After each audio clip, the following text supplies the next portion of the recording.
Hello, everyone, and welcome back to another episode of Project Purpose Podcast, where we talk all things money, mindset, and leveling up your life. I am your host, Sheryll, and today I have the pleasure of speaking with an incredible woman whose journey is nothing short of inspiring.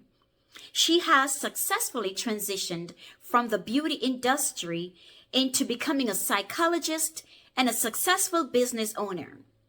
And get this, during her downtime, she actually mentors prison inmates. Yes. Today we're speaking to Dawn Marie Petgrave Smith, who is an associate counseling psychologist and is a full member of the Jamaican Psychology Society. She holds a master's degree in forensic psychology as well as a master's degree in clinical psychology. She is also a certified complex trauma specialist. Now that's a mouthful.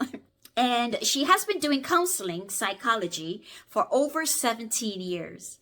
Please help me welcome to the show, Miss Dawn Marie Petgrave Smith.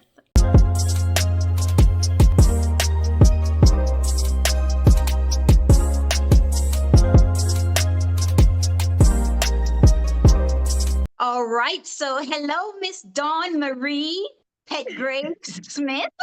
All those Hi. names. Welcome to Project Purpose Podcast. How are you? I'm feeling amazing. And I am just so absolutely honored to be here with you. And congrats on launching your podcast. Well, thank you. I am honored to have you as one of my very first guests. You're actually my very first female guest. So I'm happy about that. And I'm just so excited about hearing your story all over again. I know we're related, but there's so many aspects to your story, and I can't wait to get into it. But before I do, just give me just a little glimpse of exactly who is Dawn Marie. Dawn Marie, I usually love to say she's a little country girl who had a big dream of becoming more and being able to use that more to impact lives. And I have been blessed to do exactly that. Awesome. Awesome. We know that you transitioned from the beauty industry all the way to psychology and also business ownership. Talk to us a little bit about that transition. Wow. So I studied education and psychology in college, and I did an associate first. Major was education, minor was psychology. And I did all the honors coursing in psychology, and something sparked. I knew I loved how the mind worked. But then I got into cosmetics, working for Clinique in 1998, having never worn anything but lip gloss on my lips, and started working for Clinique in 1998. And I think that experience showed me that people are hurting. I would see women come in and they would just sit with a slump, and they're getting their face done. And by the time their faces are done, they're sitting up and they're fixing. And to me, that looked like, wow, somebody just got transformed, something shifted. And so makeup became the tool that I use to really help many women. And so I later went on to do my bachelor's in counseling psychology and then my master's in counseling psychology and then a second master's in forensic psychology. Transition, I still am in beauty. I don't know if that will ever disappear, but I do understand what you're asking because psychology is what I do now. I am in private practice, Dawn Marie Therapy, and I also sit on the board of visitors for the St. Catherine Correctional Center in Spanish Town, Jamaica. So I go to the prison once or twice per month, and I work in the space of men. And so many persons know me as D Marie because that's the makeup brand. But shifting more and doing more psychology has just been an amazing blessing. So for me, the makeup was the physical transformation. Psychology is the internal transformation. And it's just amazing to see people's life being transformed. So I'm grateful. I think I have the best of all my worlds. Awesome. And we're going to be talking more in depth about your mentoring in the prison Yeah. system in a little bit later on. But what would you say is one of your biggest challenge, or do you have a few challenges, that you face in your career from the beauty? What you just explained sounds like you transitioned smoothly, but were there any challenges and how did Oh, you yeah. overcome them? Oh, yeah. There were several challenges. The first one was that persons assume that people who are in skills, whether it's beauty or art or music or whatever, for me it was beauty. I think society label those persons as uneducated. You don't have any education, and so you went and you got a skill. And so you would be amazed at how differently I'm treated when I show up as a makeup artist compared to how I'm treated as a psychologist. And so I struggled having all these degrees and working full time in beauty before I transitioned over. I struggled with people. I remember I was backstage one fashion week and somebody asks, "Where's the makeup gal? Where's the makeup gal?" And I thought, oh my God, that's how they see me. So that was one of the biggest struggles, is getting persons to understand that the beauty industry is a lucrative industry. It is recession free, right? And it's not only persons who do not have education that join these skills. I chose beauty. It didn't choose me. It's not like I couldn't do anything and then I went and did that. So that was one of the biggest struggle. And then with psychology, the people who knew me from beauty, it's almost like, wait, so she's a makeup artist, now she's a psychologist? Which is it? Because I think many persons didn't know that I had all those degrees, though I was full time in the beauty industry. I think, again, the other thing was being a woman. The beauty industry is female dominated, and unfortunately sisters still have a thing where we compete instead of complement and help each other. And that has been a big struggle. I've seen women in positions who could have helped me propel literally stopped the progress. So that was a major battle. And now being in psychology is, though you do have a lot of female psychologists, it's the inequality of pay for women compared to men. So I think those are some of the challenges that I have faced throughout both career and transitioning from one to the other. Awesome. Awesome. Well, let's piggyback a little bit on the last one you talk about, that inequality in pay for male versus female. Yeah. And as you know, this podcast is all about, the ambitious woman seeking to find money, manage her money, and grow her money. So, do you think that has to do a little bit with maybe the culture that you're in, where they automatically respect a certain qualifications, for example, the psychologist, but may look down on the makeup artist who could, based on her influence and her clientele, be making even more money, Money, but right. because of the stigma and the culture, they may view one as better than the other. What is your take on that whole money mindset? Brilliant, brilliant, by the way. And that question is extremely deep. So, first, let me agree with you that people see psychology as, wow, she's a psychologist. That's great. She's a makeup artist, and you get this quirm. So a lot of it is societal for Jamaica because we have this classism. So though we don't really deal with racism in Jamaica, we deal with classism. So every parent wants their child to be a lawyer, a doctor, psychologist, these things. So when somebody chooses to be a makeup artist, it's almost like an embarrassment to your family, right? So that's one part. But as far as the financial part go, here's what people miss. People miss the fact that I've been in the beauty industry for 26 years, but I never had to lift a makeup brush. So people coming into the industry can own the industry. And these are some of the things that I hope that parents are relooking how we parent and how we help our children choose their career. So if someone loves, let's say, hair, you don't ever have to stand over somebody's hair. You could own the salon or the chains of salon. And again, there we go, women empowerment and teaching women how to think bigger. Culturally, I don't know if we have been taught how to dream big. And that has been my greatest asset and my greatest downfall because I dream big, right? And the vision is mine. People around me don't always get it. And then sometimes, if I'm not holding on to that vision strong, I can easily give up. And so, yes, people in the beauty industry can make serious, serious money.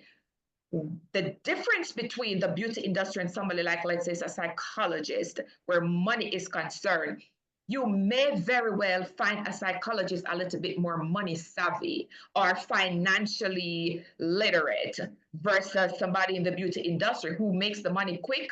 So I just, put makeup on somebody and I earn, let's say, 100 US, and I could just go spend it on something because tomorrow I could do 3 more faces and make that money. Whereas psychologist is not that easily generated.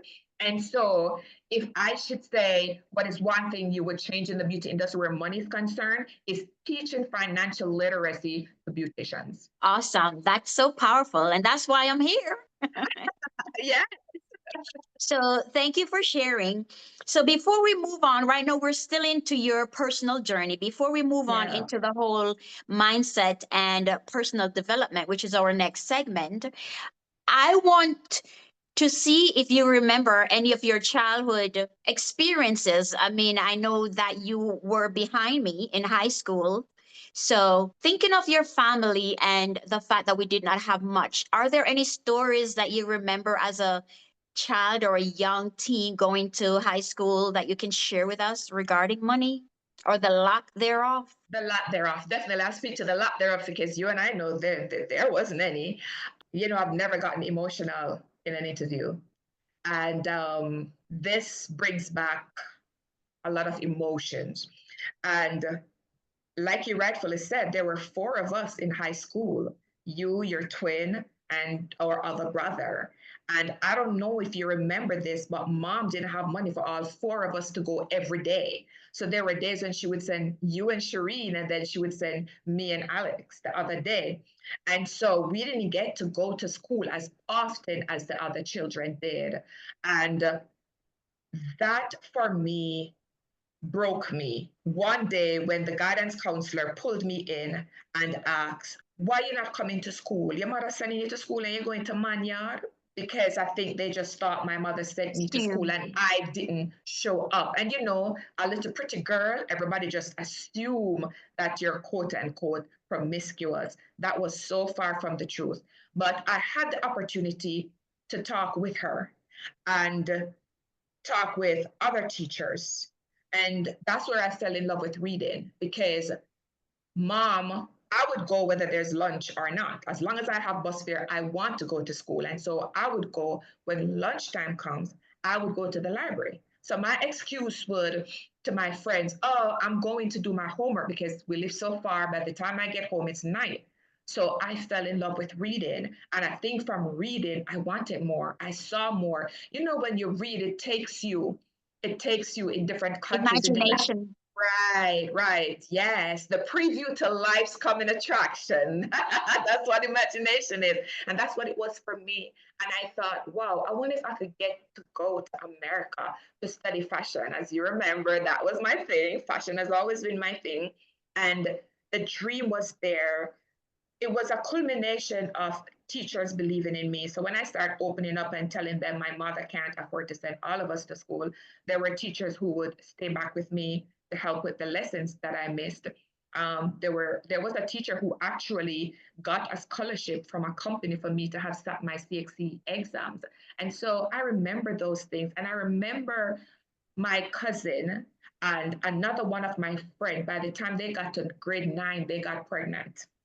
And I think that's when my desire to leave Jamaica catapulted because it felt like a sickness you're gonna catch at some point, and I didn't want it. I didn't want a child at 14 years old, and that pushed me even more. So I think the poverty, the lack, pushed me to become more. And I believed that education was my way out. I think it's Nelson Mandela that says, education eradicates poverty. And I believed that. As young as I was, I believed that. And so my goal was, how do I get out of here to become more? Yeah, awesome. And just to share that I am a true witness of you being a big dreamer, so to speak, and also can relate to the fact that you did use that education because you went all the way to the top. I mean, master's degree, just shy away from your doctorate. So Yeah. congratulations. That's Thank incredible. you.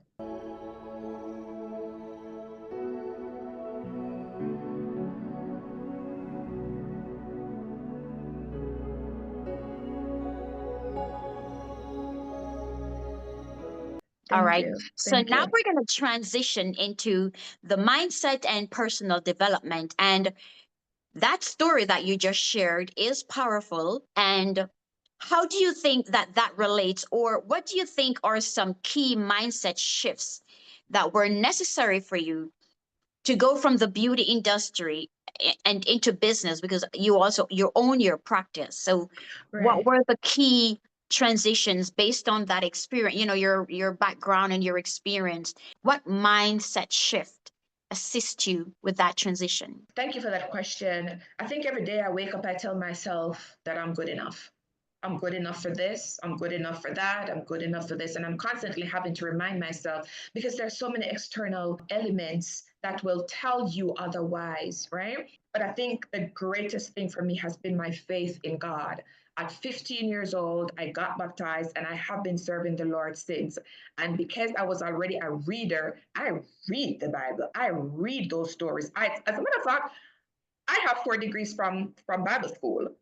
So I'm a Bible scholar. And the more I read the Bible is the more I recognize that God has called us to succeed. It Yeah. means that success is mine. It belongs to me. So, regardless of what the external factors around me say, every time I have to deal with a downfall, my question has always been, okay, Dawn, who do you need to become from this situation? Or what is it that I need to learn from this situation? And keeping that mindset is what that has helped me to even be alive right now, honestly. Yeah, that's so powerful. So, what advice would you give to women that are looking to reinvent themselves, so to speak, and to maybe go through some major changes, maybe even thinking about career switch? What advice would you give to them? So my first advice, and this is just coming from experience with my clients now, we don't love ourselves enough as women. I think society has taught us that you're supposed to love the kids, love the man, love the family, take care of everybody else. But many women have not been taught to put the oxygen mask on themselves first. And you can't be your best self to anybody until you're your best self to you. I would encourage women, stop, do some self evaluation, take some time out, spend time alone with you. Just spend time alone, sit with the emotion. Share, there are women who cannot get dressed up and go to the movies alone, or cannot get dressed up and go to dinner alone, or just go out to have a glass of wine alone. We don't spend enough time with ourselves. And so a lot of women go through life not even understanding how powerful they are and how much gifting that they have within them. And so I would say take time out for self love, for self care, because it is then that you can show up authentically to the world and to be even more to those around you. Wow. Wow. Yeah, that's awesome. Self-love is so important, and I believe we have it further down, but I'm glad you segment into it. So share with us a little bit. What does your self-love look like? I know you mentioned going to get a glass of wine by yourself or Yeah. going to the movies. And so anything else that you would add to it? Yes, yes, a lot, because not everybody have the monies to go get a glass of wine or to go to the movie. So what do you do when you don't have the money? Since as we're talking about money, on this Absolutely. platform, I live on a farm, and many persons, many women ask me, "Are you crazy? I could never do that." But This was a part of my healing process from life struggles, and it forced me to sit alone. Now I hear everything. I hear the crickets. I see how the flowers move in the breeze. I see what plants comes out, what season. And then I see how I respond to life because I am now spending time alone. I go for walks. It's amazing. Just go for a long walk, put on your headphone, listen to some Nina Simone, or some Miles Davis. Just spend time with you. Yoga, meditation, mindfulness, and of course, reading. Just read. There's so many PDF books, and I'm speaking from the space of people who will say, well, I don't have the money to do that. There's so many free PDF books online. All right. So spend time with yourself. Get up and be intentional. I'm intentional every day. Dawn, did you spend time with yourself this morning? I romanticize time with myself. You should see my coffee in the morning is a whole experience. I get up, I jazz up my coffee, and I get my throw. I sit underneath my gazebo. The dogs are there with me, and I enjoy every sip of that coffee. That's self love. That's taking care of me, setting boundaries. We don't set enough boundaries as women. We need time. I started learning this when my kids were now older, but I was still not allowed to lock the bathroom door. The big boys would be knocking on the door. Mom, why is the bathroom door locked? I'm taking a shower. But for so many years, being a mom, I, as long as I'm in the bathroom, the door is open because for me, if I hear something wrong with the kids, I need to dash out of there till I'm like, these are big children. I'm in the bathroom, everybody just coming in. No, when they're in the bathroom, the door is locked. So boundaries. And I Yeah. started with the bathroom, locking the door, taking my 15 minutes for myself. And if that's all you can start with that, but start. Yes, and I agree. So powerful, so powerful. So, two things to take away from that. I actually just did a segment yesterday where I talk about creating meaningful relationships. And one of the topic was that, setting healthy boundaries, Boundaries, yeah. knowing when to say no, and what to say no to, and you're right. It would first be understanding yourself.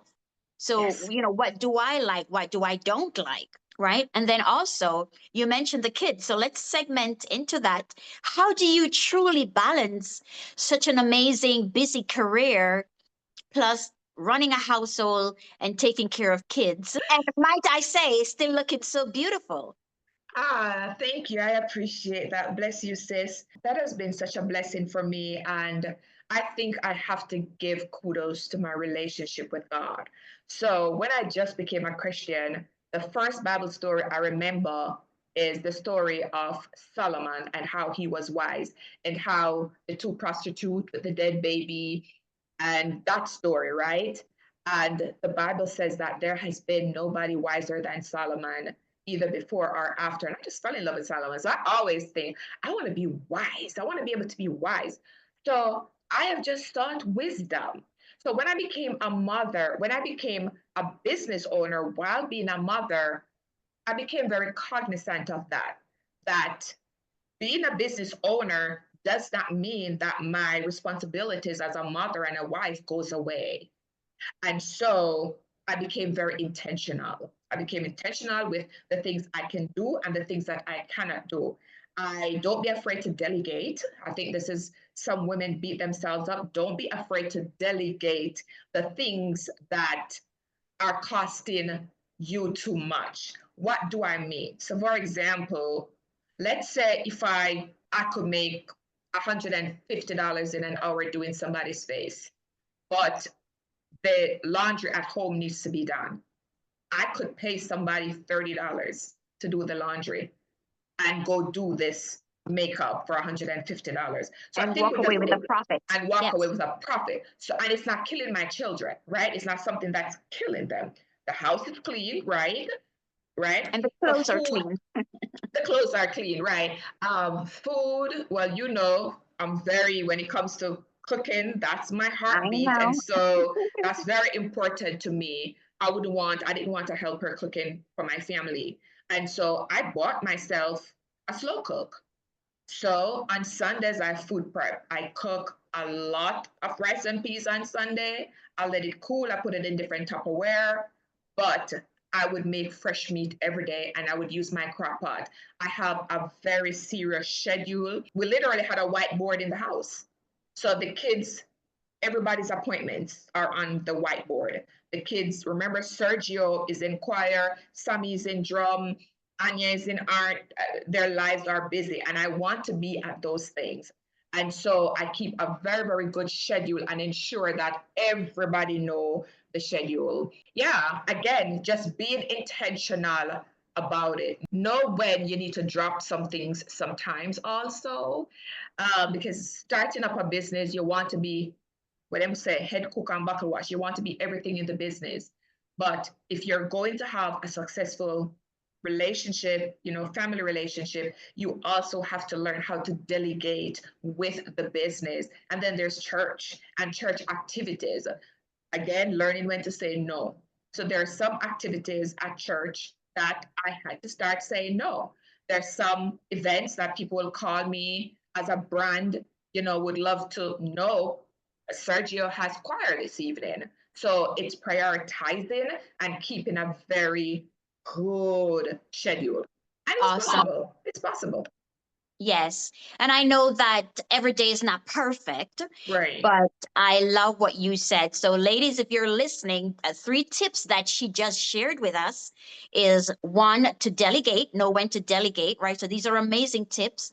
She also talked about knowing how to food prep, or at least food prep, right? That's very Right. easy to Yeah. do, food prep, Right. to eliminate the time that you'll be spending in the kitchen, and then also having that Or giving the schedule. children junk food, because then we have to deal with obesity. So it's so Right. easy when you're coming home from the office and you're picking up the kids, get A good KFC or get excuse. pizza. And Yeah.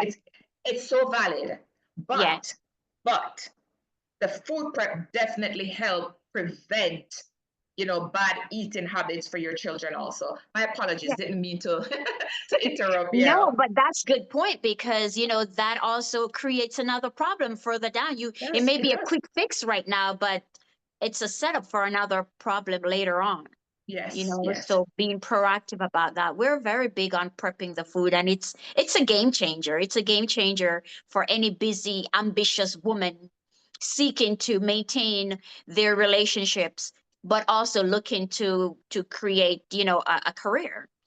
And then Yes, you yes. also mentioned the schedule, which is another tip, getting your family to buy in to what you're doing. So everyone knows where you'll be at, certain days, certain times, but they'll also know that they can count on mom to be at my practice, or pick me up from school, or Yeah. read me this bedtime story. So those are excellent tips. Excellent Yeah. tips. So I also want to segment, I know, talk to us as far as you're comfortable to go with relationships. I know that you was in a long relationship for a while, and Hmm. unfortunately it didn't work out, and you both had to go ways, but have you been patient and been working on self, and recently you actually got married. So Yes. congratulations. That's awesome. Thank you.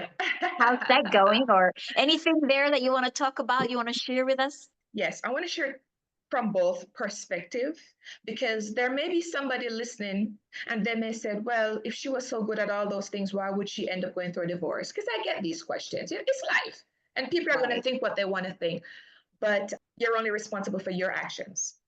And so, if there's any woman that is listening to this and had to go through a divorce, as women, the first thing we do is start blaming ourselves.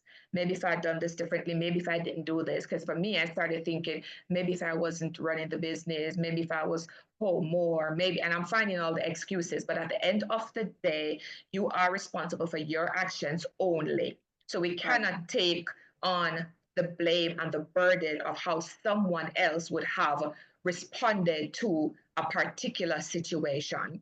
Definitely self evaluate, be brutally honest with yourself. And I did that because after the divorce, after so many years, I mean, it was 13 years, and then the divorce, took another 2 years or so. So legally, I was married for 15 years. But 13 years of your life is a very, very long time. It's a very long time. And to walk away from that, as you know, was devastating. But there comes a time when, as a woman, you have to decide what you're worth. And if it is that this is going to break you emotionally and physically, give yourself permission to walk away. If you have done all that you can, if you have gone through the therapies, if you have forgiven, if you have talked through it, if you have done all that you possibly can. And that's a question I have to ask myself, Dawn. Have you done all that you possibly could have done to keep this together? And my answer was yes. And I did not have any voice in my ears. As you know, I was not telling my family what I was going through because I wanted forever. All right. So unfortunately, it went the way it did. And I thank God that I knew him for myself because God really, really kept my sanity. Because remember, when you go through a divorce where there are children, it's not just you, it's the children. My children suffered horribly to the point where I would have stayed another 13 years just because of what it was doing to the children. All right. So that happened. All right. 8 years later, it's been 8 years already. 8 years later, I found love, or maybe I should say, love found me, or we attracted love. As you know, my magazine is coming out soon, and one of the article in the magazine is self-love is the beginning of an amazing romance.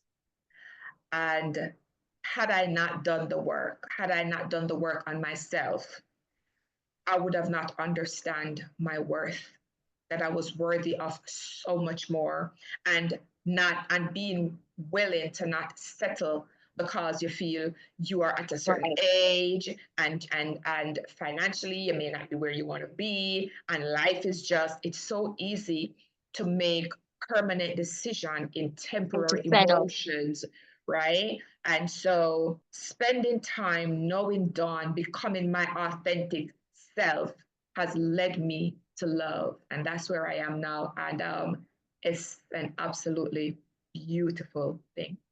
Awesome. Awesome. Well, thank you for sharing and congratulations. We're happy for you. Yes, All right. yes, So we thank just you. have two additional segments. We appreciate Okay. your time. We know that it's Yes. valuable.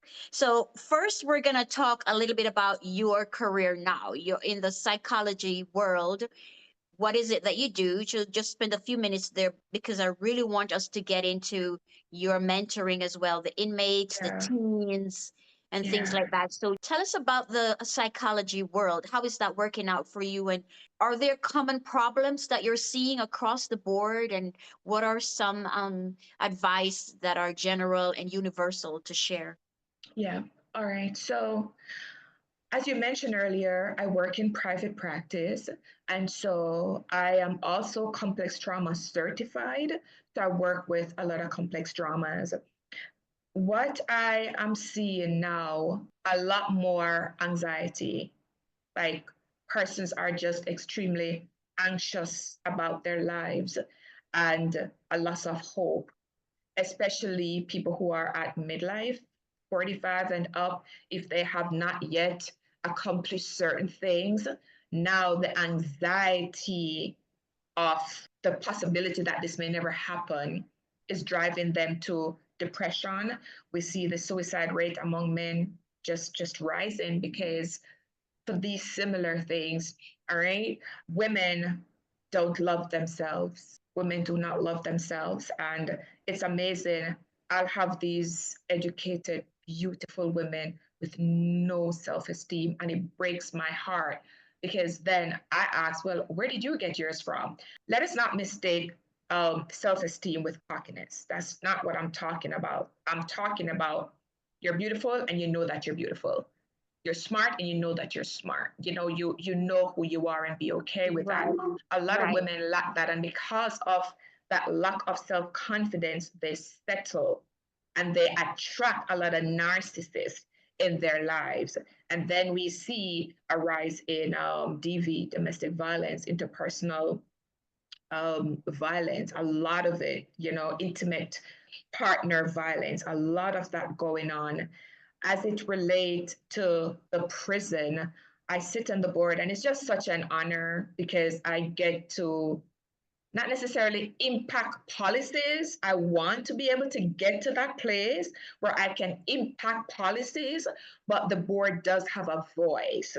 So we visit the prison, we meet there once a month, but outside of that, my foundation, I visit the prison that I sit on the board. They have a summer school. So I'm always at summer school. And here's a highlight of why I love what I do. I'm in the prison one day. It was November 19th, whichever year, I don't remember, which is International Men's Day. And I wanted to be there that day. And I walked in and I said, "Gentlemen," I called them gentlemen. And they're looking at me like, and I said, "Happy International Men's Day." And they're looking around and laughing like, "Hold on. Where did the day they come from? Miss Petgrave, are you generate that?" They didn't even know that there is such a day. But I just wanted to love on them. So I wrote a poem for them and I read the poem. And one of them, when I was finished, he said to the officers, "Can I say something to Miss Petgrave?" And they said yes. And he says, "Miss Petgrave, thank you. You made me feel like a human being for the first time in my life." That day, I know I want to do more of what I am doing. What I am doing is helping people to feel like human being. Because once you start feeling like human being, it gives you hope and it gives you an opportunity to try one more time. A lot of persons have given up on hope. And this is why every day I get up, I help people find peace. I help people cope with coping skills to go through life challenges, because challenges are going to come.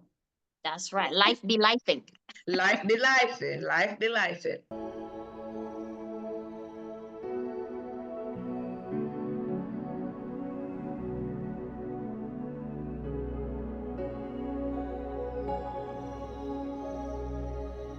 Yeah. Life be lifing. So that is so inspiring, to hear. And we thank you for what you do. So that is the prison system.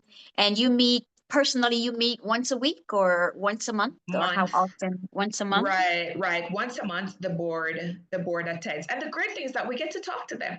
I was there one time, I was talking to a young man. He was 30 years old. He's on life. So, he has a Wow. very far way to go. He's been there for Yeah. 8 years already.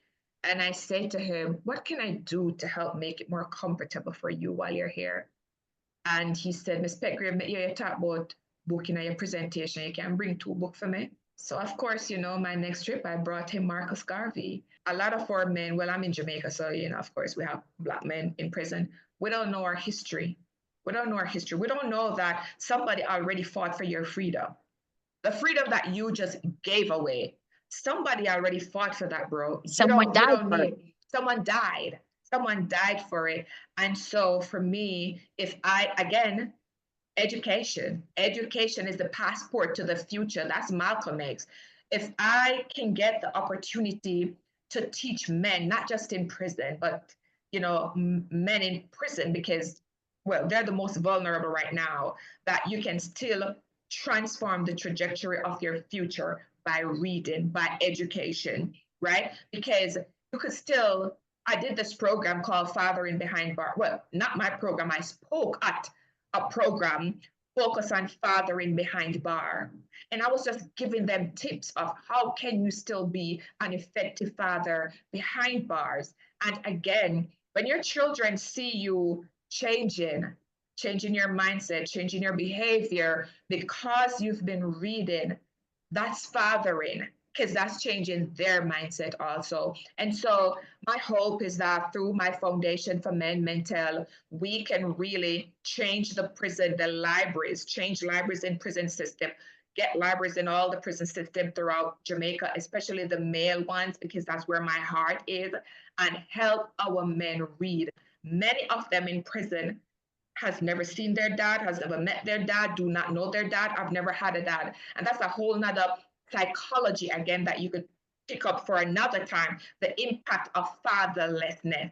And our nation, our world is dying because of fatherlessness. Wow, I'm speechless. But on a serious note, yes, you are Yeah. absolutely right. And I know for sure that you'll be back on this platform to share, your heart as it relates to men, as you mentioned. And we're going to talk about the organizations that you're a part of a little Right. bit later. But thank you so much for sharing about that with this prison system. And a key takeaway from that, as you mentioned, is that men can still be fathers behind prison walls. There's still hope, and you can still bring value and impact to someone else's life. So thanks for sharing that. That's a great takeaway. And I want to stay on this topic. Now, I want to talk a little bit about teens as well and get your perspective for our teens, especially in today's world with the fast pace, the internet, the World Wide Web.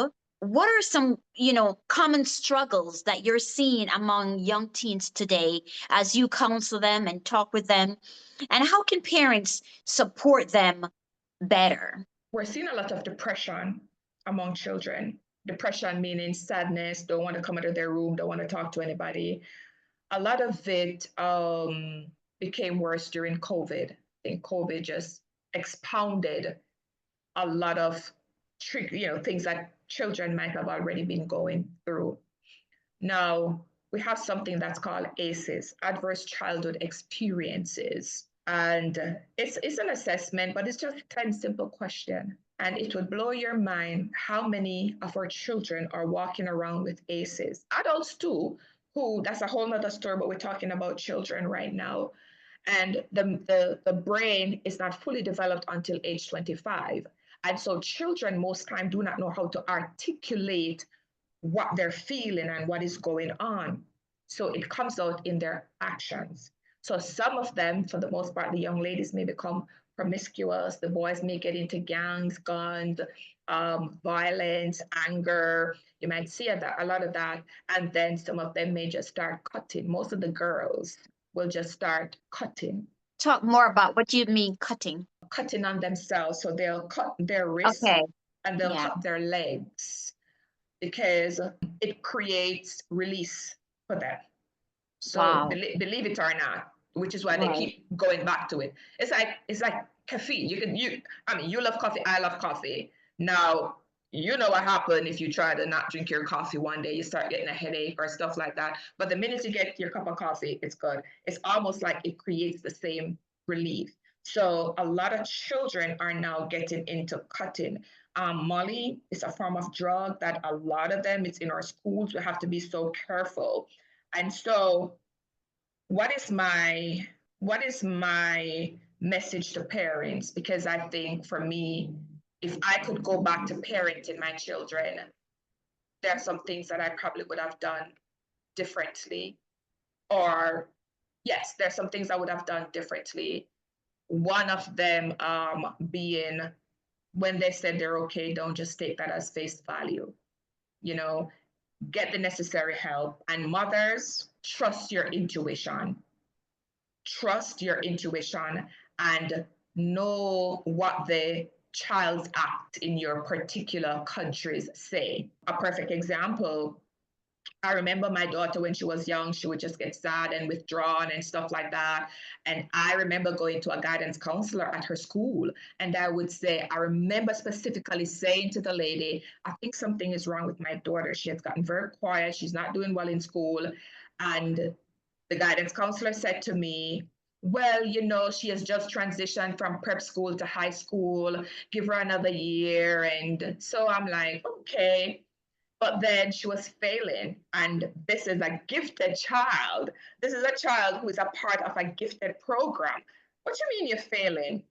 And so that particular school had 3 guidance counselors.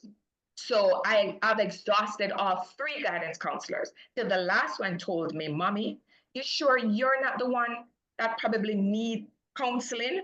because the children, they're just being teenagers and they want to have their own way.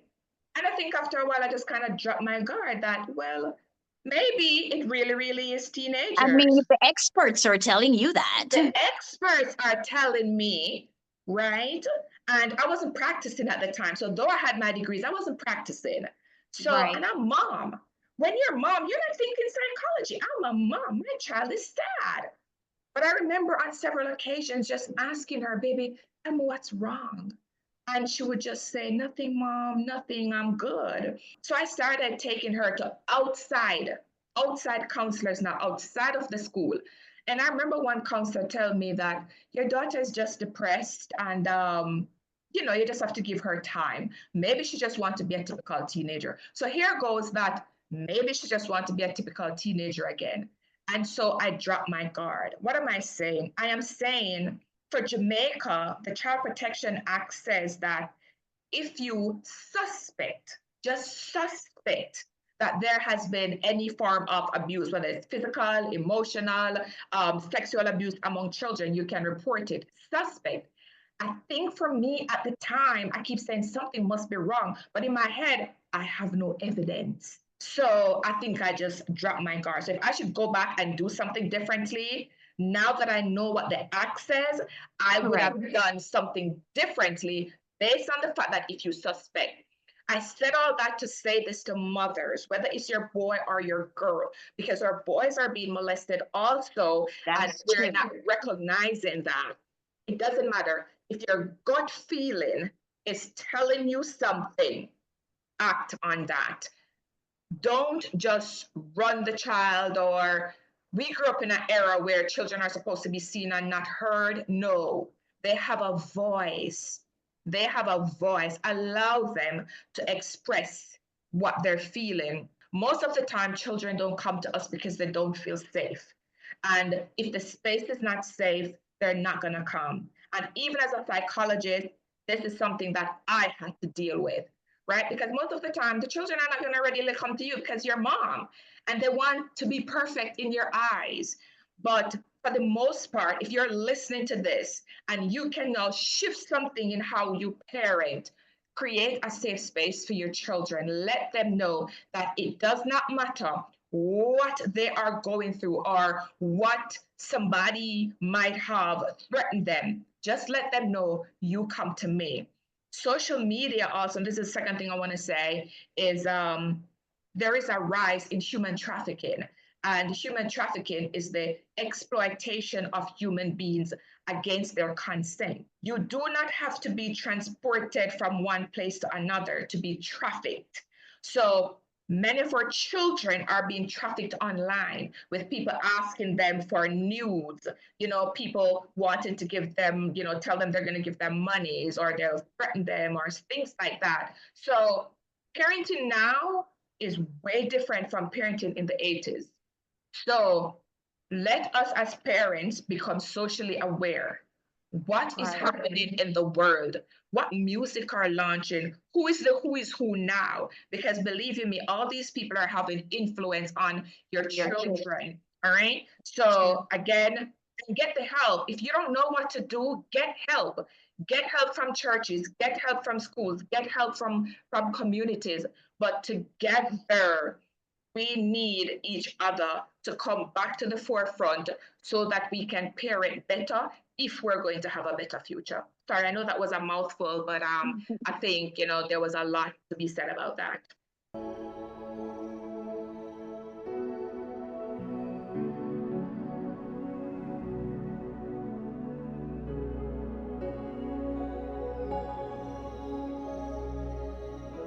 Yes, and I know too that that's an area that you are passionate about, and we can hear it come through in the interview. So we thank you for sharing. And I believe you already answered this question, but what you just mentioned, but how do you approach helping them, the teenager? We talked about the parent and parents looking out and getting socially involved and following their intuition. How do you approach the teens when they come to you? Is there any insight that you can share with them that parents are may not be aware of that you can share with us? Yeah, well, I first want to say You can't help anybody that doesn't want to be helped. That's no matter, you can't. That was one of the disadvantage, I think, with my daughter's situation. I was always told I'm okay. So unfortunately, you can't help. You can't do anything if, if the person doesn't Shuts give down. themselves permission, right, to be helped. So that's the first thing. Because I know as parents, we beat ourselves up. I know I beat myself up even to today, right? So, but however, what we can do is, if you get a voice, it's just, Sheryll, I realize that you've been very sad today. Is there something going on that you want to talk to? If you're not comfortable, would you like me to set up a session with a therapist for you? They're not going to tell me what you say. It's confidential and you could tell them anything. Start with that and just stop. You know what I mean? Let them know that I am here for you. I am here Yes. for you. You want to talk? I'm here for you. Journaling is an amazing tool, especially for teenagers. It's an amazing tool. Art therapy is an amazing tool. So, what you can do as a parent also, pay attention to the giftings that your children have and the things that they are drawn to. So, for example, my daughter was art, or is art, because she's an amazing artist. She sure So is. yeah, so I was just buy canvas and new paints and new stuff, just because what that did, it creates an outlet and a safe space For for her expression. to express what she's feeling. You might have other people that likes poetry or like to write. You buy journals and they could, you know, do their writings in there.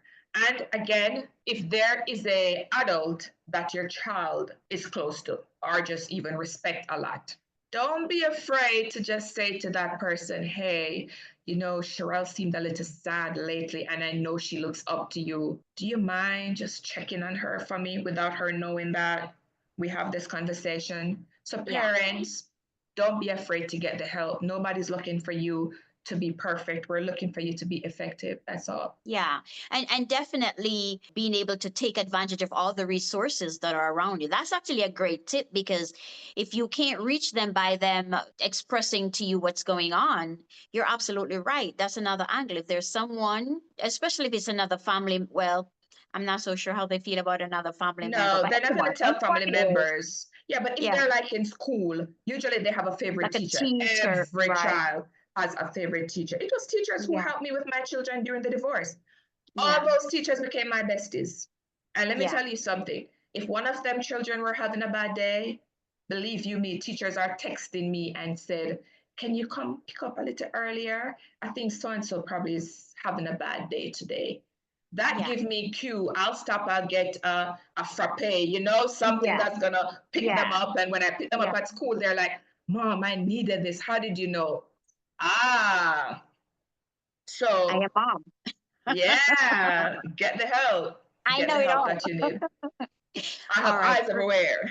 Yeah, great stuff. Great stuff. So the last question that I'm going to ask you in this segment, and then we're going to segment to the very last one, is, now that you're in this space, right, a psychologist, and you're seeing all these world concerns, how do you measure success?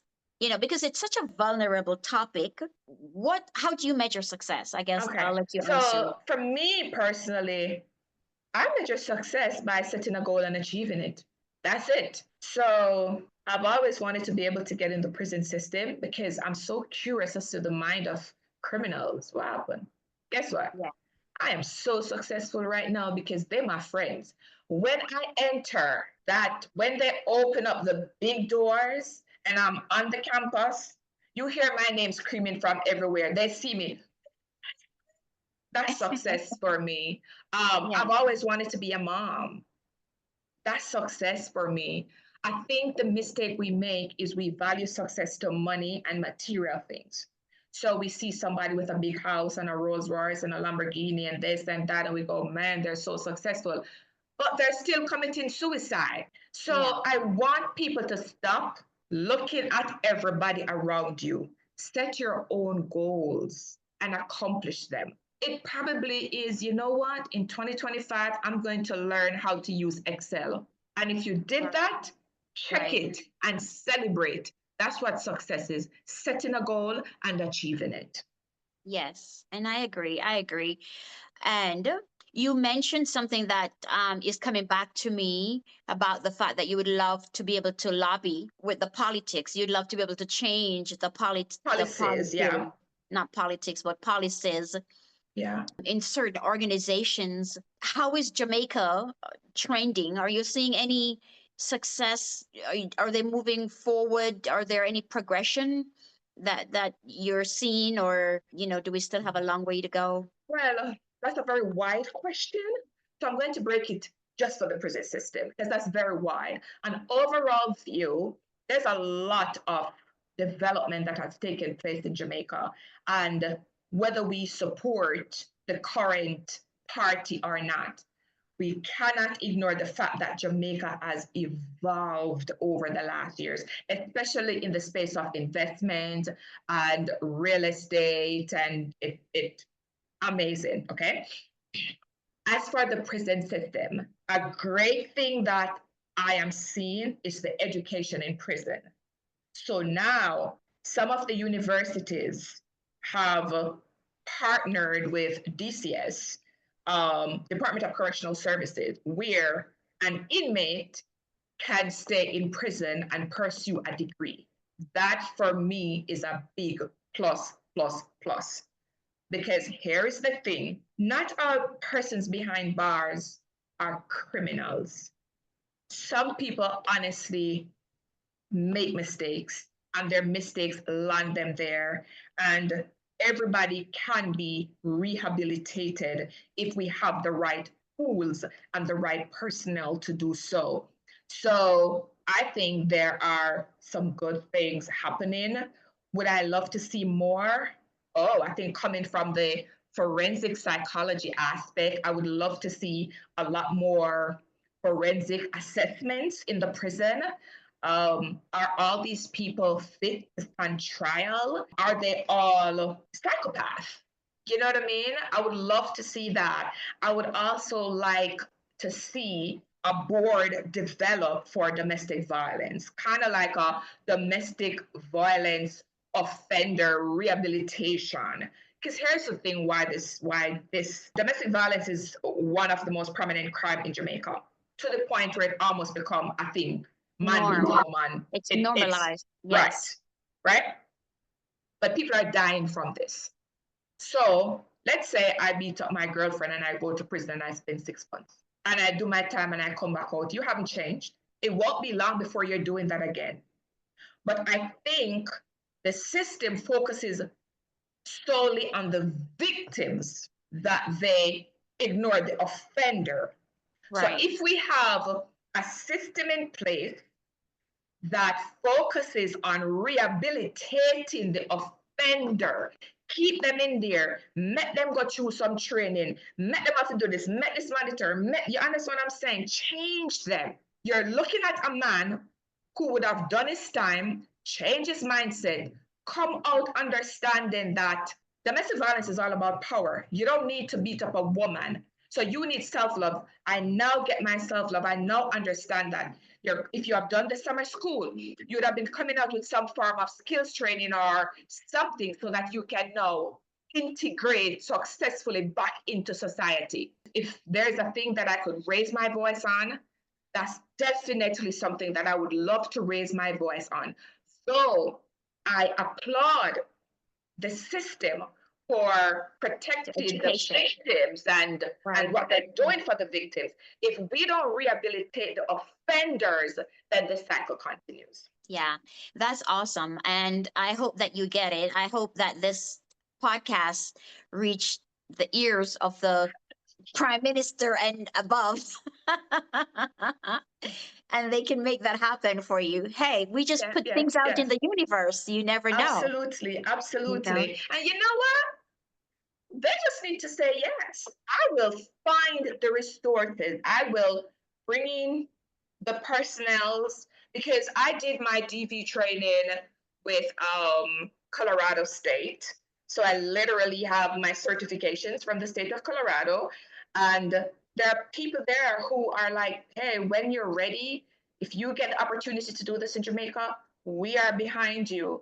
I have great professors from my forensic program who, Dawn, whatever you're doing in Jamaica, let us know. We will assist you with whatever we can. So it's just a matter of people seeing the vision. Yes. Well, it's also first for us to cast the vision, which we just did. Which we just So did, yeah. we just did.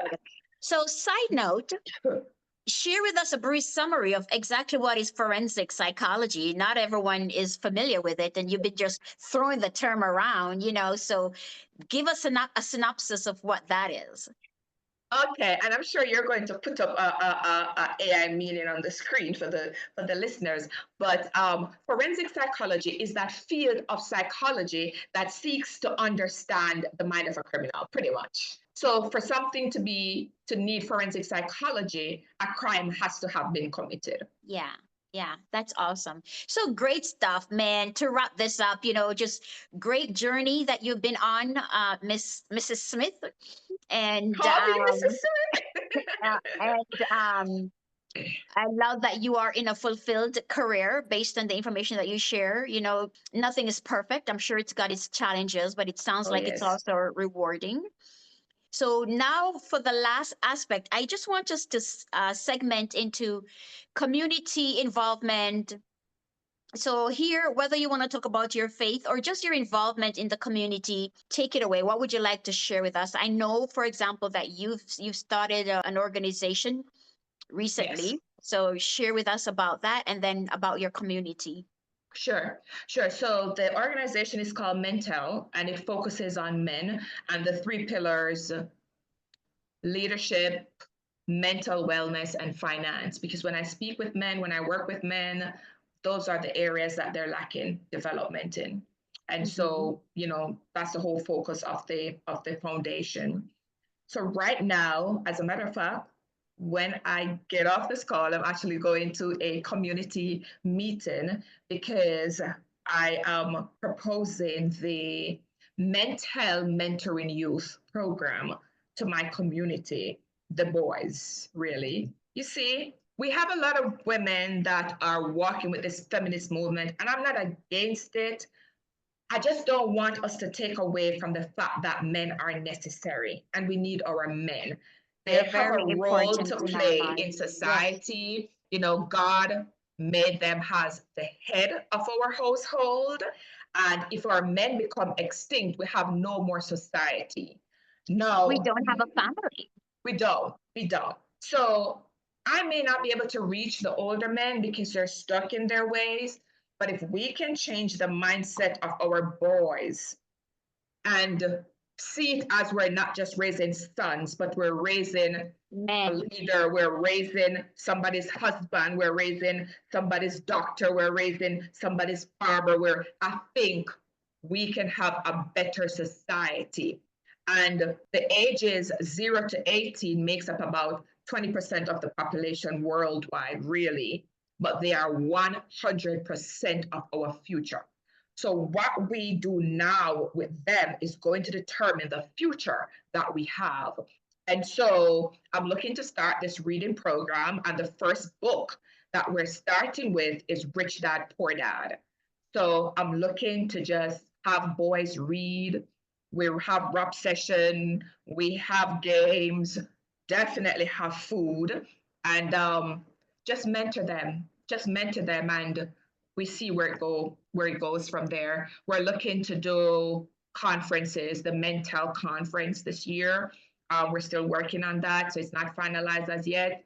And that conference again seeks to address those three pillars: leadership, mental wellness, and financial literacy. And I have an amazing team of persons who working with us, and we're just grateful. We're grateful to be a part of change. That's it. We're grateful to be impacting our community positively. And I just pray that we will get more people on board who will want to fund, donate, help. You, Sheryll, you may think this is great, but you're in America. You can't really physically be here, but you could donate. If you don't have money to donate, you may want to donate some books. So these are the things that we're looking at collectively. And this will help parents also, because think about a mother who has a boy that's acting up. She doesn't know what to do to help him. Can you imagine if we get that boy in our reading program? It's going to change so many things for him. And then, once you change, the universe around you changes. Absolutely, absolutely. So, yeah, thanks for sharing that with us. What is the website so that one can learn more about that? Sure. For the foundation, it's mental2024.com. And for therapy, because you may have somebody on Yes, hear the conversation, therapy. it's Hmm. dawnmarietherapy.com. And then And it's our social media, Dawn Marie Therapy, and then social media, Mental24. yes, and as your host, I will be putting up that information as well for I our appreciate guests you. to Thank see, but you. I just wanted you to share. So we're pretty much at the end of our interview here, Dawn. It has been a pleasure having you. I've learned so much. And I'm really looking forward to having you again. So, before we let Mrs. Smith give us her final words, if you find value in this information that was shared and you want to continue to be a part, check out the description below. There will be information on how you can connect with us. But don't forget to subscribe to the channel and also share this information. As Mrs. Smith said, there may be a loved one, a child, someone that you may know in the prison system. Share the information so that we can all learn and grow together. So I'm going to turn it back over to you, Mrs. Smith. What final words would you like to leave us with? How would you like to impact the world going forward? Wow. If I could just help people become their best self, I that's it. If I could just help you become your best self, it is just the most amazing thing when you self evolve. Maslow's hierarchy of needs. When a person's get to self actualization, you become limitless. And so, my word to everyone: spend time knowing you. The magic is in spending time to know you. Awesome. Awesome. Well, thank you so much for joining us. And we'll catch you on the next episode, guys. This was Project Purpose Podcast. I'm your host, Sheryll, and our special guest, Miss Dawn Marie Smith.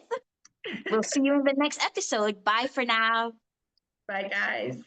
All right, guys. So that's the information that we wanted to share with you today.